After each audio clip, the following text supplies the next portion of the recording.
Welcome to the 18th show of the Gary English Learning Center. Yep, the 18th show. Yeah, 18th show, 18th episode. Mm-hmm. And actually, it is very, very beautiful day today. It's beautiful, yeah. It's too beautiful to do a show, really, isn't it? I wish we were not doing the show. We should be on the beach, shouldn't we? Yeah, or take a walk on the street. Yeah. Yeah. And it reminds me of the beautiful days of Hong Kong. Yeah. Yeah. But do you think suddenly we got all these ugly scenes on the street? There's too many ugly scenes, and maybe it's partly because of the heat, you know? Yeah. Maybe the heat and makes people blood boil easier, doesn't it, really, you know? Yeah. Talking about heat, there's a lot of political heat these days. Well, actually, we don't want to talk about politics. Not really, no. I don't like to talk about politics. I don't really believe in politics, really. You know? Yeah. And both of us hate politics. I think politics is just a puppet show, really. Yeah. But the sad thing is that even if you don't like politics will come to find you. It will. It's all around us, isn't it, really? And it affects us all, doesn't it, somehow, right? Yeah. And in some ways. And that is why we were going to talk about a very controversial event this month. That's right. It's about, how do you call it? Well, it happened last month, really, didn't it? Last month, even the month before now. It's September the 1st, right? Yeah. Well, I haven't called it. A lot of people call it focus on Lam YZ. The teacher. The teacher, that's right.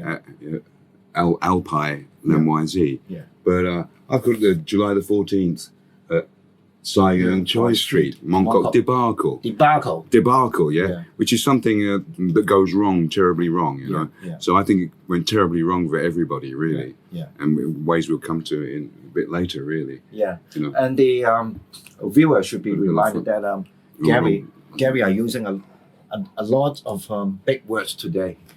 That's deliberate. A lot of difficult words today. That's deliberate, really. Yeah. That's deliberate. I want to use this program really not to focus on the politics, but to focus on the English. Yeah. Maybe if some of you are studying MA or BA or something like that, you know, then it can help you. Yeah. It can help you with writing your dissertation, your assignments. Yeah. So when Gary was showing me the PowerPoints, and I had the urge to look for a dictionary. Right, really? Even you. Even for me. Even you. And once again, this word? Debacle, yeah. We should remember this word. We could say fiasco, but fiasco is a bit funny, right? Yeah. It was a funny thing, but this is not really funny. Fiasco has something to do with fast. Yeah, that's right, yeah. So it's a bit funny. This is not funny. This is not funny. Yeah. This is a tragedy without the funny. Yeah, so see if I can read all these words. So, go on. July 14th, Zion Church Street, Mong Kok Debacle. Preface. Politic, shrewd, tactful, conniving, autocracy, theocracy, meritocracy, democracy, feudalism, capitalism, fascism, socialism, communism, totalitarianism. I hate all this ism. Yeah, I hate and Bob Marley's got the ism schism. Yeah. You know? And a friend of mine called this the crassies, the crazies. Yeah. You know, the crazies, you know. You know. And politics, and this is not the word politics, is politic. Politic. So in the days of like Henry VIII or something, say, you are politic, my liege. Yeah. Would mean you are tricky, you are devious, right? So this is actually an adjective. Yeah. You are Once politic. again. You are politic. You're politic. Yeah. So if somebody says I'm a politician, they're actually saying I'm a tricky person, and you're going to vote for them. Yeah. You know. Oh, actually, this is has some bad connotations. Yeah, definitely. Well, you know, it means you're shrewd and tactful, okay, which is maybe not so bad.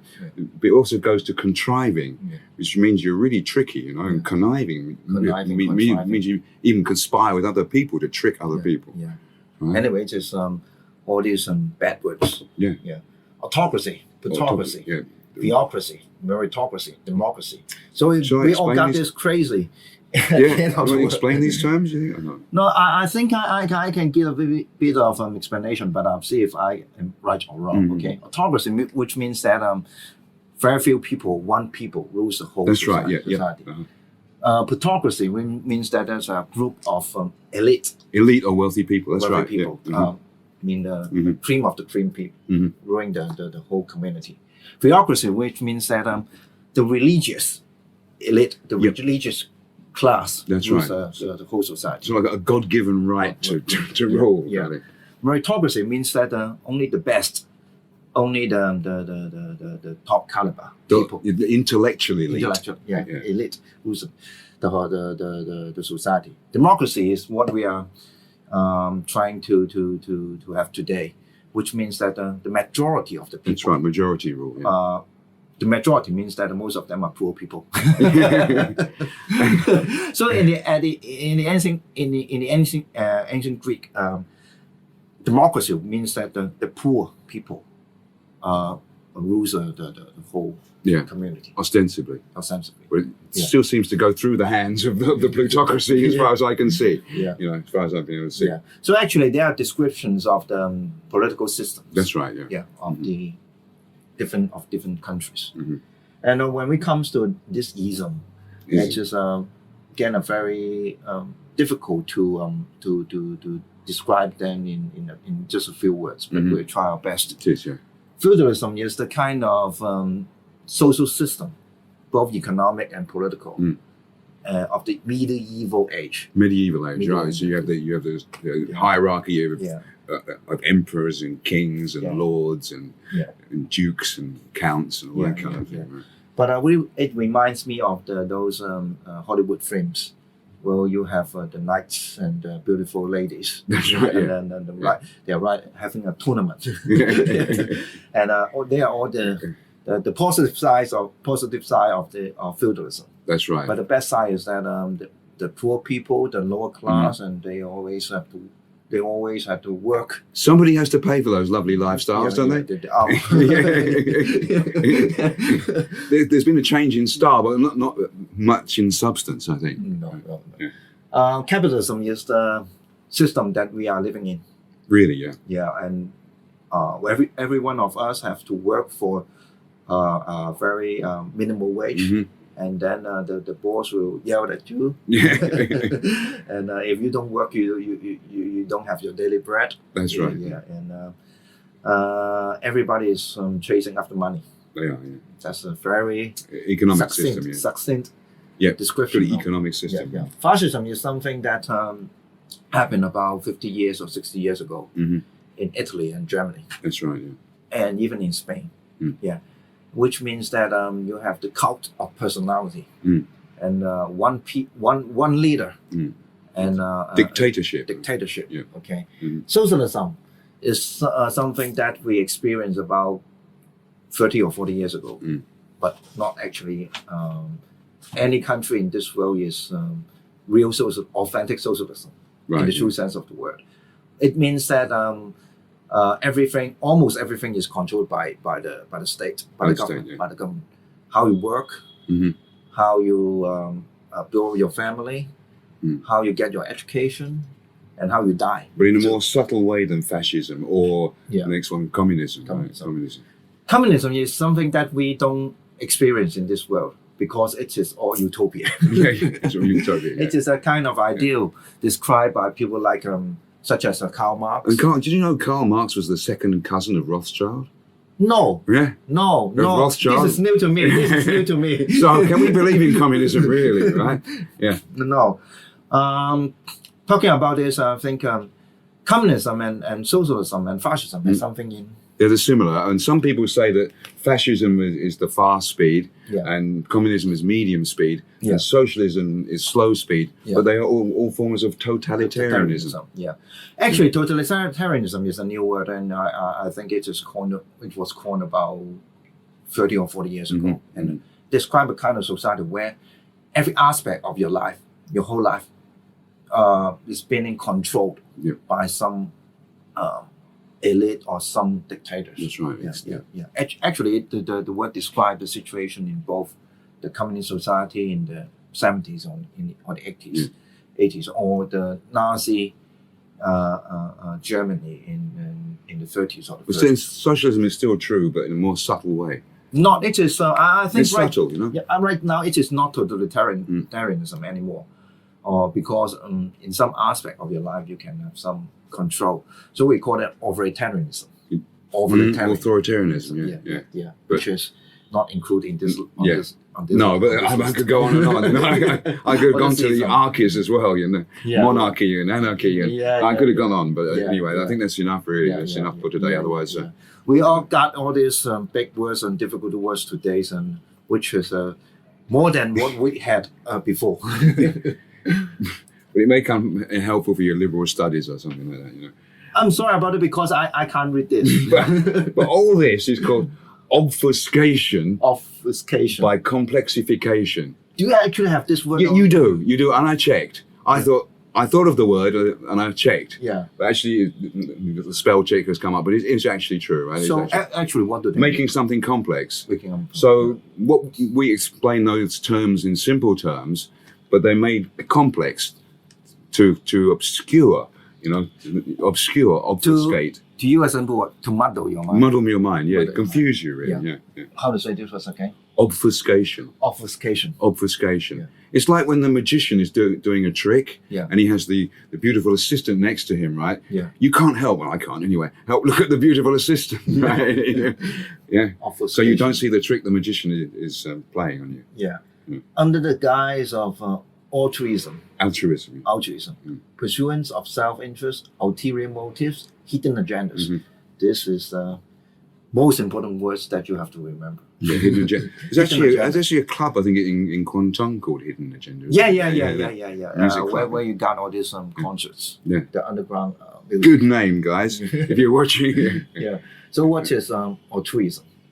Altruism is being selfless, not selfish. Being selfish, trying to help everybody else. Yeah. And ulterior motives? Is you pretend to be doing something for a reason, but actually you're doing it for another reason, a secret reason. Yeah. So the ulterior motive of a guy who is chasing another girl is that on the surface, he is telling her that he loves her. Mm-hmm. But the ulterior motives of the chase was that this girl is rich. Yeah. He was not chasing after her. He's chasing after her wealth. Yeah. For an easy life. Yeah. An easy life. Yeah. So this is a very simple explanation. For a free ticket. Yeah. So we come to the most controversial part of the program. Yeah.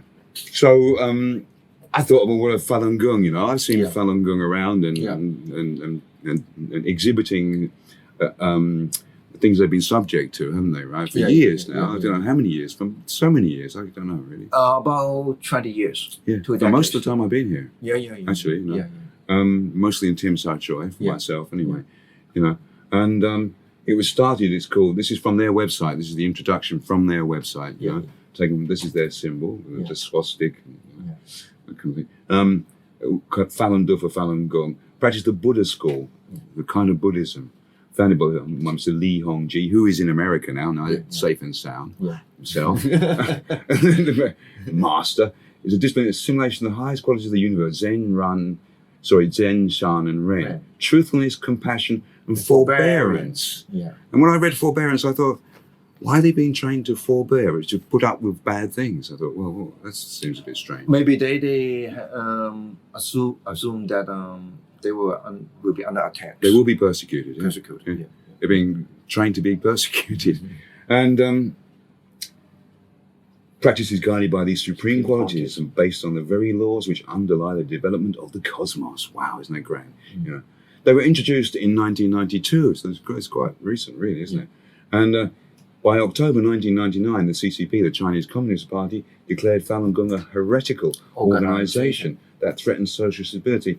Now, heretical is an interesting term because this means that you're against a religion, the established religion. Yes. And I didn't realize there was an established religion in China. I thought it was meant to be a secular society. So Gary's point is very, very interesting because it means that if you don't have an orthodox religion, then you don't have an heretical religion. I mean, if it was treasonable, right? If you have a state, then you can commit treason against the state, right? But you can't commit heresy against the state because it's not a religion. Yeah. So, well, I don't know.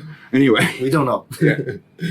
Anomaly. Anomaly. Yeah. So we come to the how do we say adversary of Falun Gong? Yeah, that's right. Yeah, I would say adversary. Yeah, and I thought, well, just see what they're about. Yeah. And We are very objective because we copy all this content from the website. Yeah, that's right. I didn't make it up. We don't add our own comments. No, this is purely from their website. You know?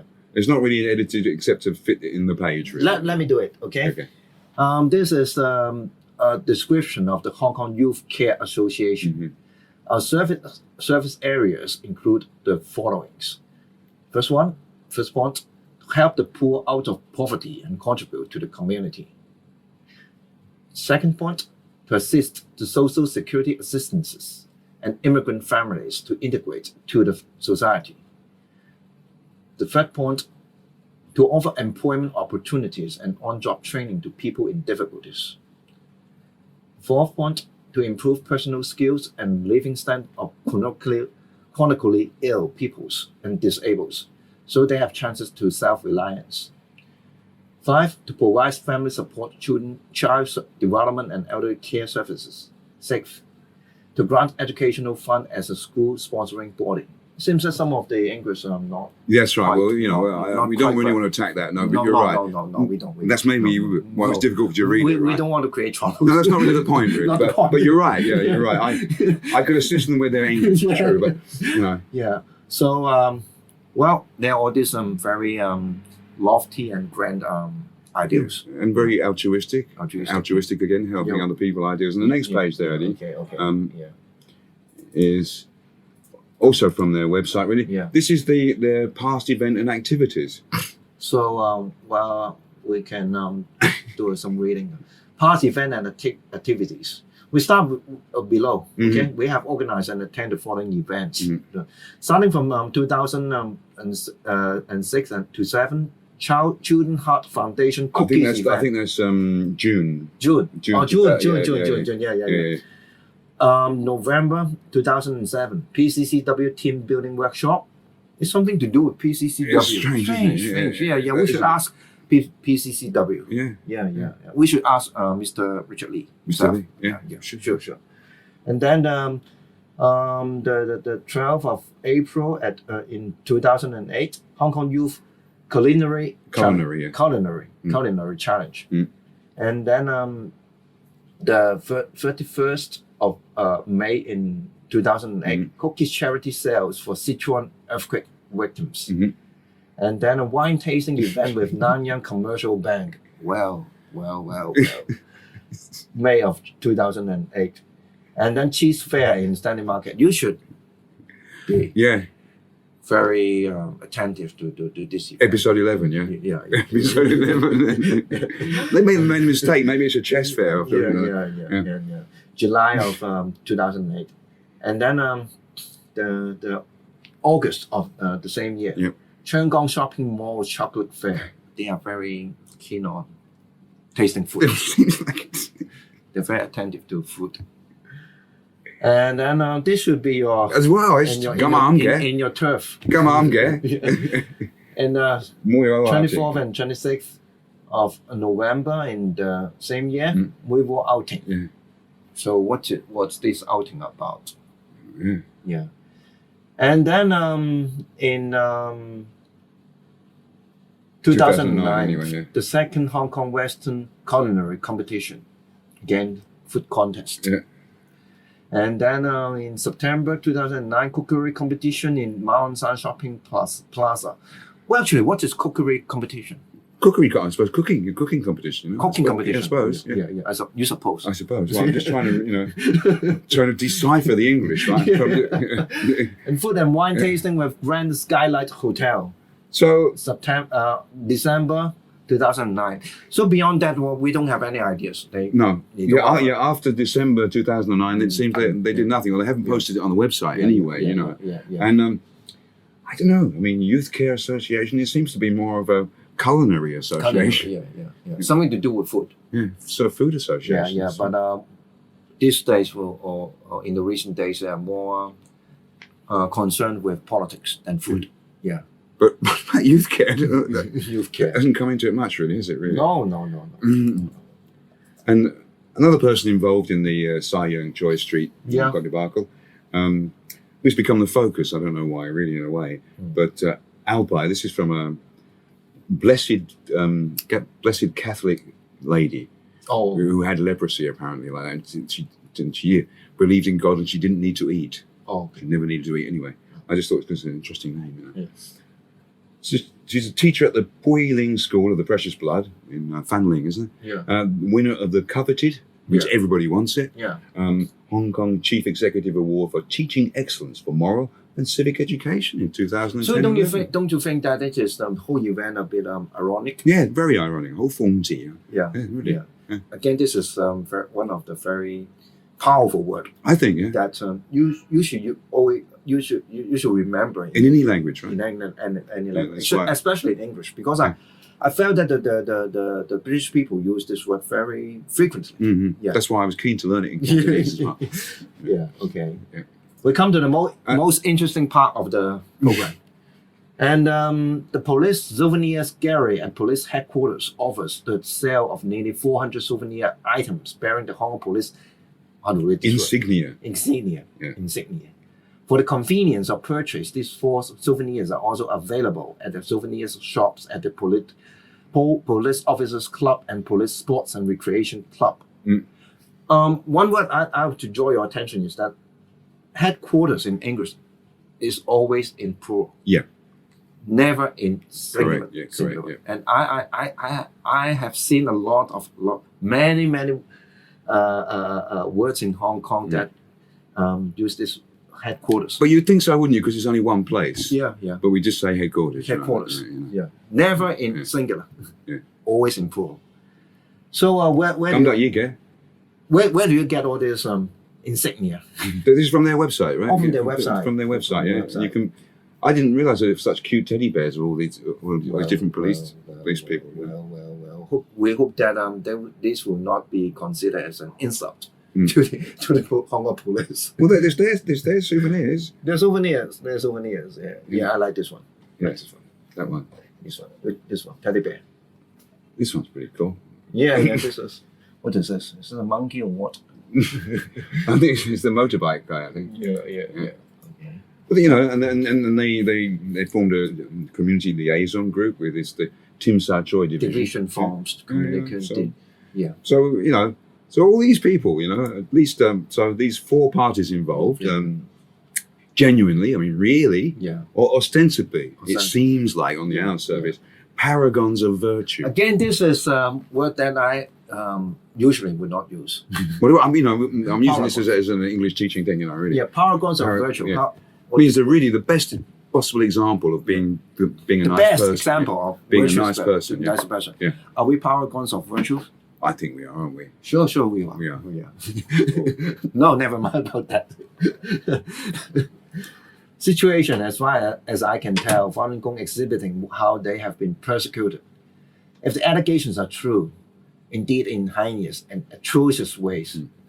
Again, difficult words. Hyenas is actually evil ways. Atrocious, really, really bad, really terrible ways.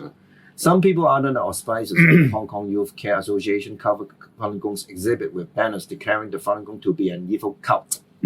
What is well, so first of all, the auspices in the name of. In the name of. Yeah, under the auspices of. In the name of the Hong Kong Youth Care Association cover, declaring them an evil cult. A cult is a kind of. Well, it's kind of a religion in a way, really. But if it's only a small religion, people call it a cult. If it's a big religion, you don't call it a cult, really. It's like a small, really. Well, actually, it is something that it has something to do with size. If you are very small, then you are a cult. If you are something bigger than cult, then you are a sect. S-E-C-T. If you are bigger than a sect, that is a religion. Great. And it is when you are bigger than a religion, it is something called ism, socialism, capitalism, something like that. So that's a pretty good summing up. Very good summing up. Yeah, this is history. So we are giving history lessons today. Well, we can't really, English covers everything. You can't really chop it down. You can't really categorize it. Lam Wei Si is amongst a crowd of onlookers and sees that clashes between the two groups are not being stopped by police. Once in Cantonese and once in English, she uses rude words. Understandable in the throes of passion and of righteous indignation at witnessing injustice. You say all these difficult words. Sorry, Eddie, but are getting in my way. Yeah. As a teacher, of course, she should not use foul language in public, but we are all humans and as such make mistakes. She apologized for the swearing. That should have been an end to the matter and let's the focus on Lemwei. Well, actually, I think this is a very good piece of English. It should be some kind of editorial on the newspaper. Thank you. I wrote it. Thank you. No, I should use this as an editorial. Thank you, Eddie. Thank you. I should translate it into Chinese and Cantonese. You know, righteous indignation. If you see the throes of passion, you're in a passionate state. Well, you should do some explanation about this. I think this is a very good word that you should remember. Righteous indignation. You see somebody, a lady being beaten up or something. Yeah. You feel this is not right. This is not the right thing. I must go. I must be a gentleman and a hero and go to help her. Right. And you just feel you should do. I do anyway. Yeah. You should feel that the passion of the anger. Yeah, the anger really. Yeah. The anger that something wrong is being done. You know, and want to put it right. Yeah. But to put it simply, right. Yeah. You know. Yeah, and then. You use the word rude words instead of if you're writing a piece of English, you shouldn't use the same word again and again, because you have different words to describe the same thing, So I use here rude words and then foul language, and then again, well spotted, and then swearing. Okay, 3 ways to say "chou hao," right? Yeah. 3 ways to say "chou hao" in English. Well, it is not that simple translation in Cantonese because. When we say 粗口, it means swearing. Right. Swearing. Oh, really? And the root word which means that something 粗魯. Really? Not 粗口. Okay. There's some kind of shades of okay, I'll hold Guangdonghua, right? You're improving my Cantonese, right? Yeah. So talking about this, I would like to ask Gary a question. Would you consider what the fuck as obscenity or how do you? Well, it is. Grade it. It is. It is. But a lot of people do use it these days, whether it's a good thing or a bad thing. What about in London, let's say?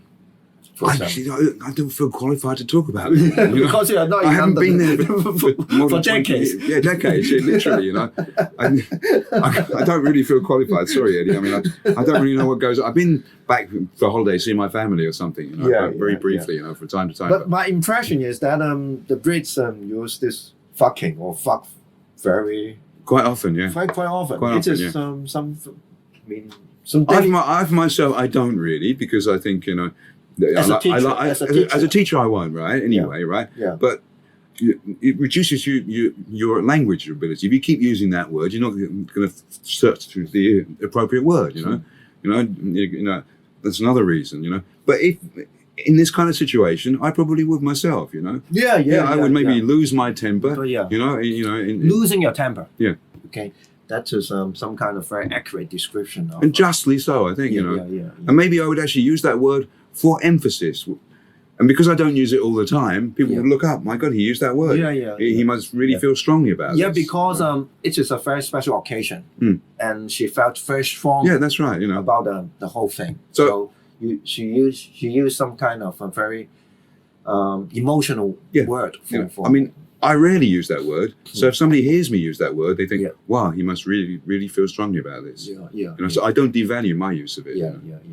And special occasion demands a special vocabulary. That's right, And I also have to mention one poem that I sent to you. And there were people somebody was being held down by 2 people were kicking him. Yeah. It's in the newspapers here, right? Yeah. I wasn't there, so from what I read, Yeah. Actually, the word "fuck" had been used in a poem, and I remember the line: "Our parents, they fuck us up, and they didn't mean to."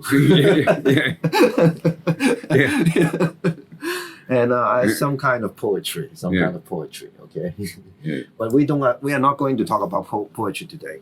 We are going to talk about politics, which is poetry and politics. Yeah, well, the language of politics, really. Yes, the language of politics. Okay. The police, they eventually separate the factions and pacify the situation. Again, very, very accurate word. Now there's a plan for Lemwei's detractors to stage protests outside her school and carrying Hong Kong powers. Chill, spicy girl. Where do you get this English translation? I got it from the Standard from Mary Ma, the Chen Qin Sam editorial, preaching for Chinese history to be made mandatory for junior secondary school students and liberal studies to be dropped from public examinations so that politically affiliated teachers will be unable to brainwash our students. Again, lots of difficult words in the whole paragraph. And to update Gary and our viewers, there's not going to be protests on Monday anymore. Right, I made this yesterday, so this is the complete update. Hopefully, yeah. And so, And why should it be? Poor little children. What's got to do with them? They're innocent children, not even 11 years old. Not yet. Yeah. Remember, especially that the lowest grade students, they are only about 4 or 5. 4 or 5 years old. What's it got to do with them, really? They should be drawing pictures, and running around in the park and holding balloons, flying kites, riding a bike. That's childhood, Yeah. And all I have to say is 3 words: save the kids. Yeah, save childhood. Save childhood.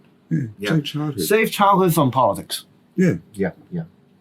So, how do you get to know this Chiljo spicy girl? Just from this editorial by but I think that the translation is somewhat favorable to her because remember the most popular personalities in England, David Beckham, the Spice Girls, the Spice Girls. Yeah. So in English, if you have no idea what this is about, so then she must be some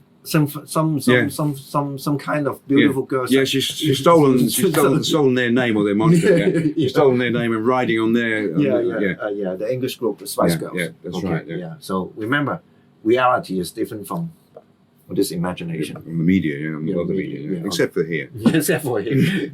We try and make it as real as possible. Yeah.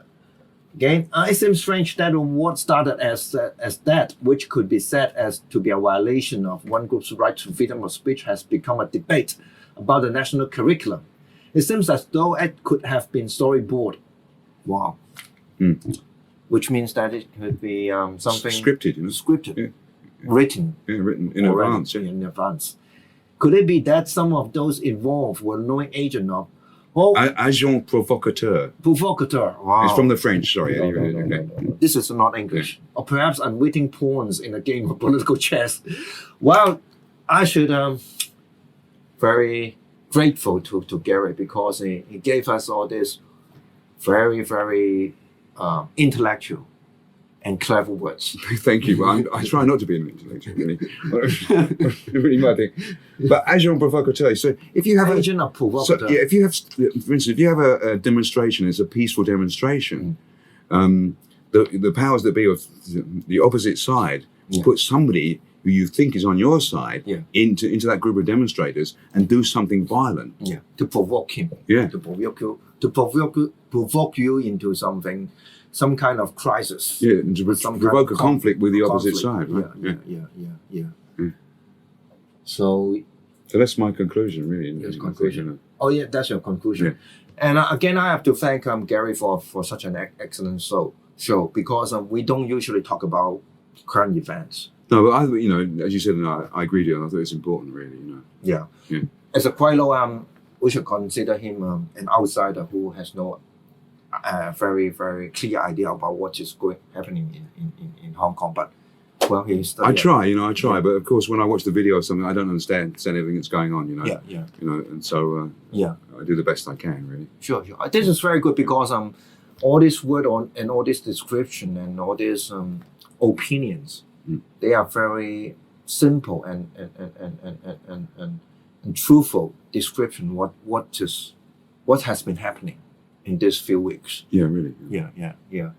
And from an English point of view, I just wanted to help you if you have some liberal studies essay to write or something like this. Some terms you could use, So today's show is not just for the people, not only for the viewers who are trying to learn English. It is also for the people who are not very knowledgeable or familiar with the current situation of Hong Kong. Yeah, and also to show how things are set up from the beginning. It seems to me, Yeah. My hope is that we are not going to do more of this in the future because we don't actually want to. Be careful what you get involved in, anyway. Yeah. Be careful who you follow, Yeah. Follow yourself. Yeah. So this is enough for today because I don't really want to show all these clippings because not really very. Because you see, it doesn't match the beautiful day. Yeah, it spoils our beautiful day. Yeah, it does. Okay, see you next time. Bye.